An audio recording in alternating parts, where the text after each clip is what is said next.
It's my pleasure today to introduce Jessica Ahlquist. Jessica has already done more to protect the separation of church and state than many of us do in a lifetime.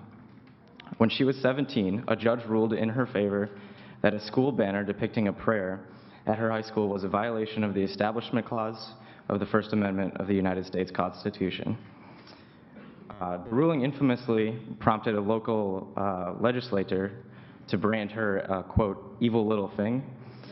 After her legal victory, the harassment didn't stop. It increased. At one point, Jessica was going to school under a complete police escort. The FFRF even tried to send her flowers, but not a single local florist would do that for us. Since then, Jessica has won many honors from the secular movement, including the FFRF's Thomas Jefferson Youth Activist Award, and also our Atheists in Foxholes Award.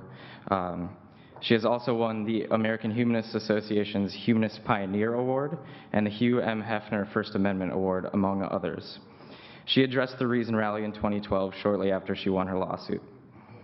This is Jessica's third appearance at a national FFRF convention. Last night was my first opportunity to meet her, but I can tell you with certainty, as the president of a secular university club and as a fellow young person in the movement, that Jessica has inspired a great deal of activism from fellow students. Her stories, among many others, offer inspiration for me to continue the work that I'm doing and for other students to continue their work as well. Please welcome back to the FFRF podium, Jessica Ahlquist.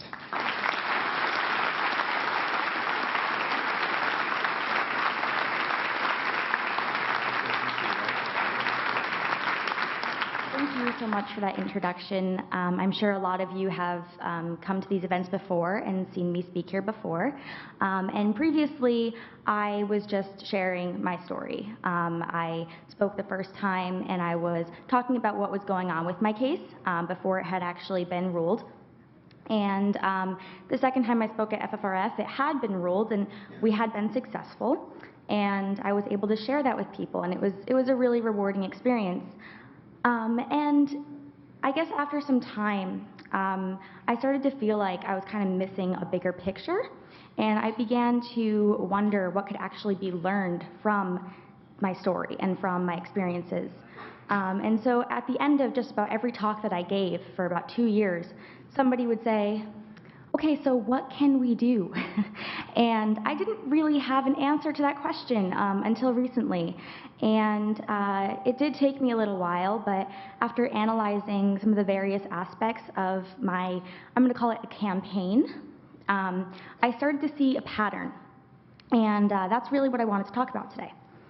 So ultimately, my lawsuit and activism had been successful.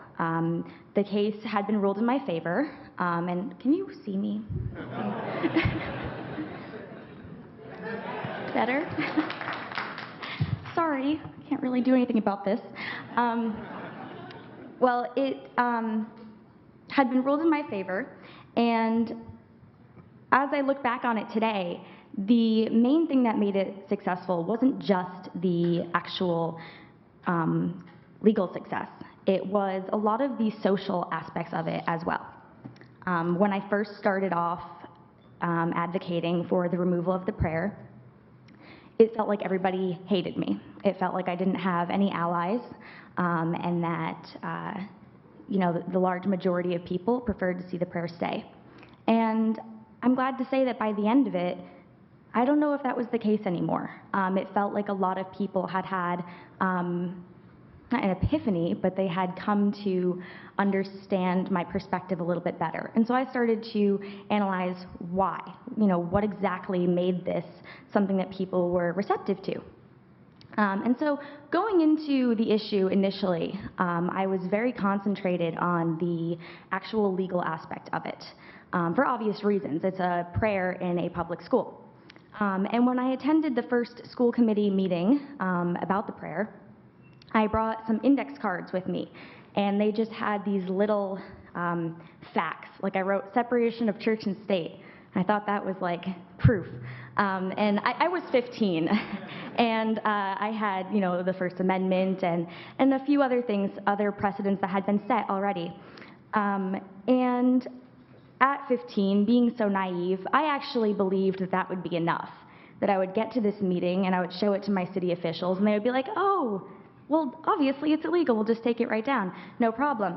And you all know that's not, it was entirely genuine. I went into it with a very open mind, and like I said, I had those index cards, but I didn't actually plan on speaking that night.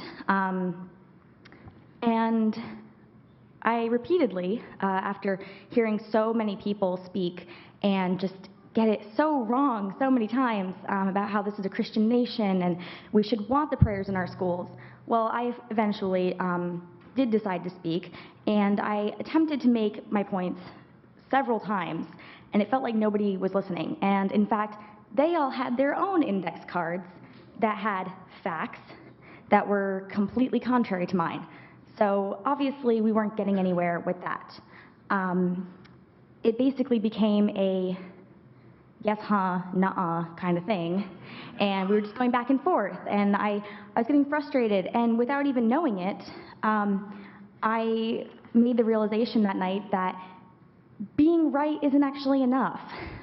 Just because you're right doesn't mean that people will believe it or care.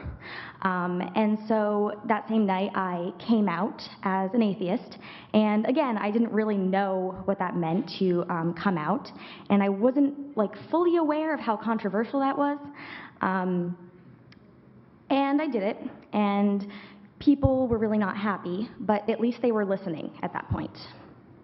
And so I just kind of put my cards away, and I just spoke from my heart. And instead of talking about all of the legal problems with it, I talked about how exclusionary it was, and how, as a secular student, I felt very left out by a prayer that was obviously Christian, hanging in a school that we, all pay taxes to. And that really put a twist on things, because now, instead of just patting me on the head and telling me that I should go check my facts, or just, dismissing them, they now had to prove that they weren't discriminating against me, that they weren't the bad guys. And that was a much harder thing to do, especially considering I'd been called a witch and a Satanist at the meeting.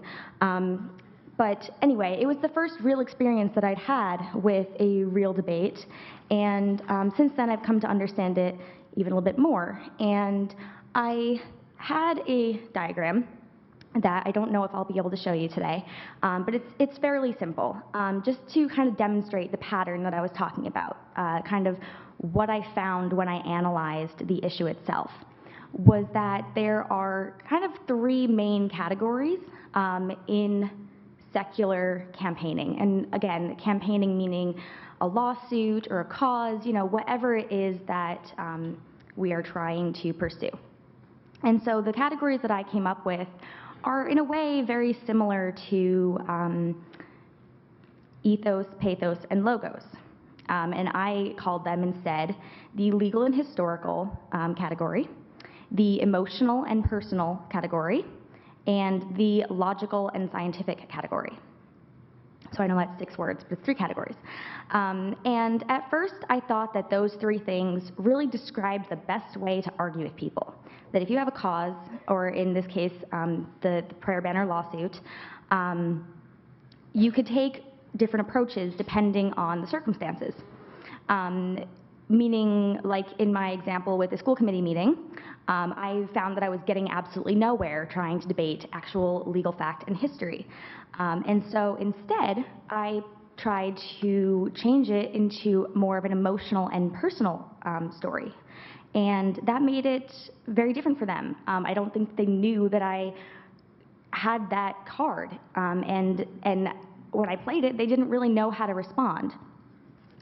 And like I said before, I had initially gone into the meeting with the intention of only talking about the legal violations, and I really just didn't understand at the time that it's impossible to separate any of those 3 things from the other, especially when it comes to our movement and the issues that we often pursue.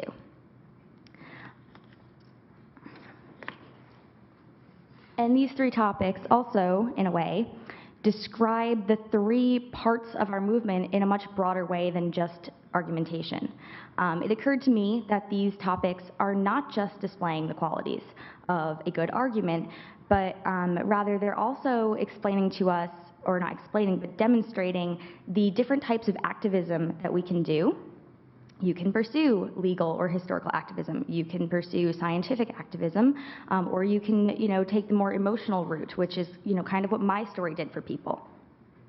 For example, when I was in 11th grade, I was taking a U.S. history class, ironically enough, and every day after class, this one girl would always wait for me, and she was dead set on changing my mind about everything that I was doing. And the most insight that she ever gave me was this one day when she said, "So it's technically illegal, but why do you care so much?" And at first it really, really irritated me that she would have such little regard for the importance of the First Amendment and how, it protected her as well. But now I actually want to thank her for helping me to understand a perspective that I hadn't had before. And to many people out there, and it's sad to say, the law doesn't actually matter at all. And in a way, I almost feel like that's the majority of people today. It's really hard for us to wrap our minds around it because, we're all very aware of how important it is, but we can't expect for everybody to be just like us. And we actually don't need to change them in order to have them be more receptive to us. You can't change who a person is, but you can change the way that they are going to see you. And so instead, I think it's our responsibility to come up with ways to appeal to that person who doesn't even know what the First Amendment says, and make our ideas and our perspective relevant to them. And it's a really hard thing to do. I'm not going to try to say that now that I've told you this, it's going to be super easy. It's not. And I struggle with this all the time, and I find myself in encounters that are very difficult for me to actually explain my perspective on things. But, in the example with my classmate that I just mentioned, she eventually expressed to me that she doesn't really get what the whole big deal is with the whole prayer thing and, who cares if it's illegal. But she had to admit that I didn't deserve the amount of hate that I was getting, and I didn't deserve the hostility. And she was also actually admitting that I was in the legal right. So she didn't even really have a problem with the ruling. And that seemed to be how most people felt. And this shows us that many times taking a more personal or emotional approach can be very hard to disagree with. And in this case, it was the death threats and the hate mail that I was being sent on a very regular basis. It was very hard for people to try to ignore that. Because generally speaking, these people aren't bad, they just don't care. And it's important to make ourselves more likable in a way, and make ourselves more receptive to people who otherwise would never know about us. And it's actually very interesting for me because the secular community found me. I had no idea that it existed, and I can't be sure in saying that I would have ever found it on my own if it hadn't been for it finding me. There was nothing out there that was appealing about it to a 16-year-old girl from Rhode Island. But now that I'm aware that this is something that needs to be done, I feel like I'm in a better place to try to do that, try to appeal to younger people and to different people who may have never found it. And another example I have is actually on my phone because it's on Facebook. And this actually gives me goosebumps when I read it because I've never before been able to have an example that so clearly demonstrated my point. I got a message, or actually I was getting many messages on Facebook from people who you may have heard about. They were threatening my life, threatening to beat me up. It got to a point where, as was mentioned before, there were police escorting me to my classes because my classmates were using Twitter to threaten me.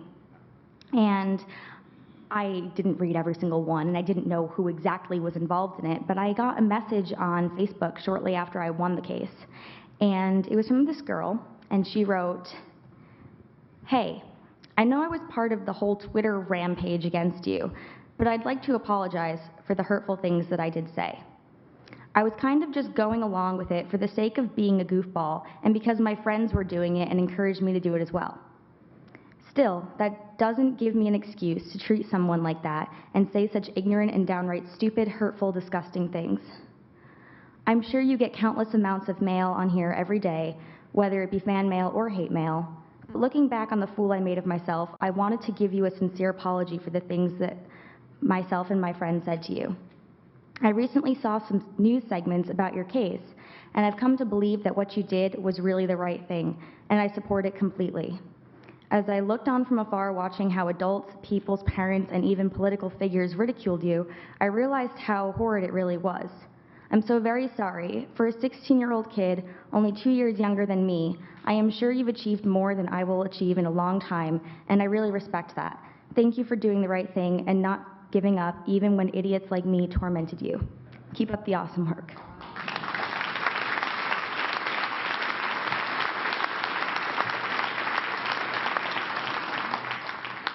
And that's the main reason why I'm here, because to me, that's what this is all about. When it comes down to it, are we really looking to just sue everybody into liking us?